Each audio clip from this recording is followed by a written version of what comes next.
Okay, so let's talk about gold. We're going to tackle a big question today. What is its real place in your portfolio? Is it an absolute necessity, or is it just a shiny distraction? Let's dive right in. You've probably seen it, right?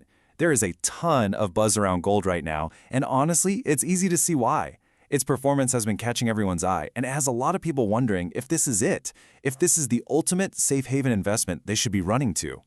And when I say it's been performing well, I am not kidding. This precious metal has had an incredible run, even doubling in price over just the last couple of years. You look at a chart like that, and it's easy to think, wow, this is a high-growth engine, a can't-miss investment. But hang on a second, that recent performance, it can be pretty misleading. In fact, it kind of masks the true nature of what this asset really is, and it's so important to understand that before you even think about investing. So let's peel back the layers on this common misconception. See, historically, and just by its very structure, gold is a low-volatility asset. Its main job isn't to make you rich overnight. Its purpose is to provide stability. This recent spike we've all been watching is the exception, not the rule. So please, don't let a hot streak fool you into mistaking its fundamental nature. And here's why that difference matters so much. For the average person, who has limited capital, well, these kinds of assets can be pretty ineffective. Think about it. If you have, say, $10,000 to invest, or maybe you're putting away $100 a month, those small, stable returns just aren't going to move the needle. The actual dollar gains are too small to really change your life. Now, this isn't me saying gold is useless. Not at all. It absolutely has a critical role, but it's a very specific one. It's like a hero that only shows up in hard times. It acts as a hedge, stepping up right when your other riskier assets, like stocks, are getting hammered. And you can see the pattern clear as day. During the dot-com bust, stocks got crushed. What did gold do? It went up. During the 2008 financial crisis, stocks plummeted. Gold went up. The 2020 pandemic crash? Same story. Gold shines its absolute brightest when the world is in a complete state of panic.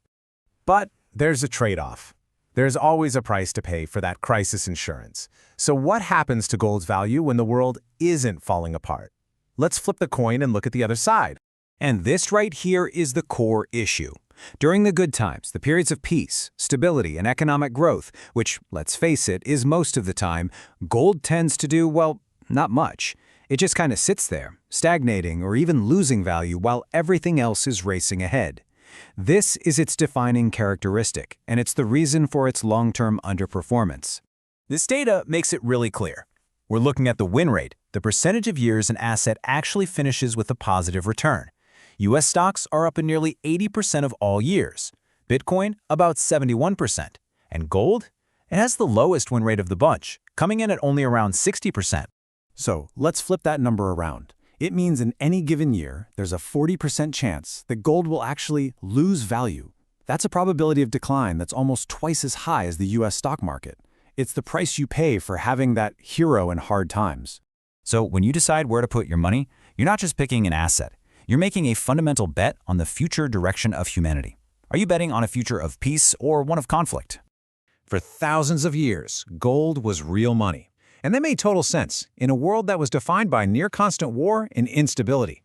You needed something scarce, durable, and easy to carry that held its value when empires were crumbling.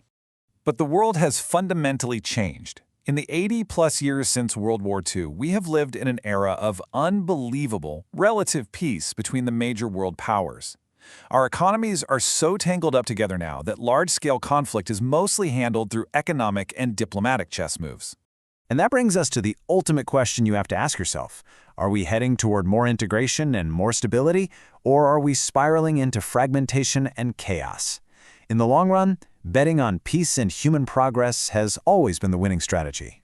So if you're betting on progress, it only makes sense to put your money into assets that actually represent positive productivity. Things like innovative companies on the stock market or groundbreaking fields like AI. Assets that thrive when the world is stable and growing. So let's bring all this home and talk about what this really means for you. The real risk you face as an investor depends entirely on who you are and whether your main goal is to preserve your wealth or to build it from the ground up. Look, if you already have over $30 million, your primary goal is preservation. You own gold as an insurance policy against those crazy, low-probability events where the world just breaks. But for the average person, the priority is the complete opposite. Your goal has to be concentrating your limited capital into high-growth assets so you can become wealthy. And that really leaves us with one final crucial question to think about for your own financial journey. What is your biggest risk right now? Is it that tiny chance of losing everything in some global collapse? Or is it the very real risk of never building any substantial wealth in the first place? Smash like and subscribe.